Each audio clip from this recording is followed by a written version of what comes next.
அட, சிவபெருமானை பூஜிக்கும் மகா சிவராத்திரி கொண்டாட்டம்.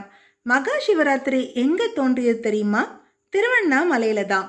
இந்த நாள்ல தான் கோடி சூரிய பிரகாசத்துடன் சிவபெருமான் லிங்க வடிவில் திருவண்ணாமலையில் தோன்றினார் என்று புராணங்களில் குறிப்பிடப்பட்டுள்ளது. விஷ்ணுவுக்கும் பிரம்மாவுக்கும் தங்களில் யார் பெரியவர் என்ற சண்டை ஏற்பட்ட போது அவர்களது சண்டையை தீர்த்து வைக்குமாறு தேவர்கள் அனைவரும் சிவபெருமானிடம் முறையிட்டனர். அதை ஏற்ற சிவபெருமான் மிக பெரிய நெருப்பு பிழம்பாக விஷ்ணு பிரம்மா இருவர் முன்பும் தோன்றினார். அந்த நெருப்பு பிழம்பு மண்ணுக்கும் விண்ணுக்கும் பரவி மிக பிரம்மாண்டமாக காட்சியளித்தது.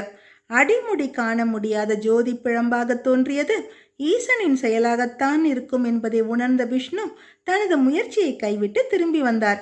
அவரிடம் இருந்த ஆணவம் காணாமல் போய்விட்டது. ஆனால் பிரம்மாவிடம் இருந்த அகந்தை மட்டும் நீங்கவே இல்லை.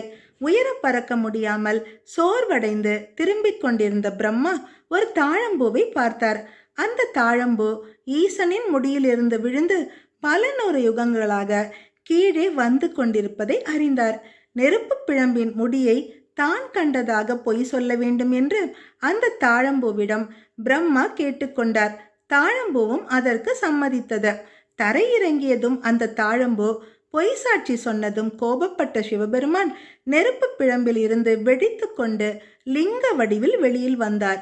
விஷ்ணுவுக்கும் தேவர்களுக்கும் கேட்ட வரங்களை எல்லாம் கொடுத்த சிவபெருமான் பொய் சொன்னதற்காக பிரம்மாவுக்கு பூமியில் கோயில் இல்லை என்றும் தாழம்பூவை பூஜைக்கு தகுதி இல்லாத மலராவா என்றும் சாபமிட்டார். இந்த நிகழ்ச்சி நடந்தது திருவண்ணாமலையில். இதன் மூலம் உலகில் திருவண்ணாமலையில்தான் முதலில் அக்னி தோன்றியது என்கிறார்கள். இந்த அக்னியில் இருந்துதான் சூரியன், சந்திரன், பிரகாசங்கள் மற்றும் தீப ஒளிகள் தோன்றின என்று புராணங்களில் எழுதப்பட்டுள்ளது. இந்த அக்னியில் இருந்து வெளியில் வந்த சிவபெருமான் லிங்கோத்பவர் வடிவில் காட்சி கொடுத்தார். இதனால் திருவண்ணாமலையில்தான் முதலில் லிங்க வழிபாடு தோன்றியது என்று உறுதியாகிறது. மாசி மாத சிவராத்திரி அன்று இந்த நிகழ்வு நடந்ததால் அது மகா சிவராத்திரி என்று சிறப்பித்து கூறப்படுகிறது. ஆக மகா சிவராத்திரி தோன்றிய தலம் திருவண்ணாமலையே. திருவண்ணாமலையில் இருந்துதான் லிங்கோத்பவர் வழிபாடும் மகா சிவராத்திரி கொண்டாட்டமும் மற்ற தலங்களுக்கு பரவியது.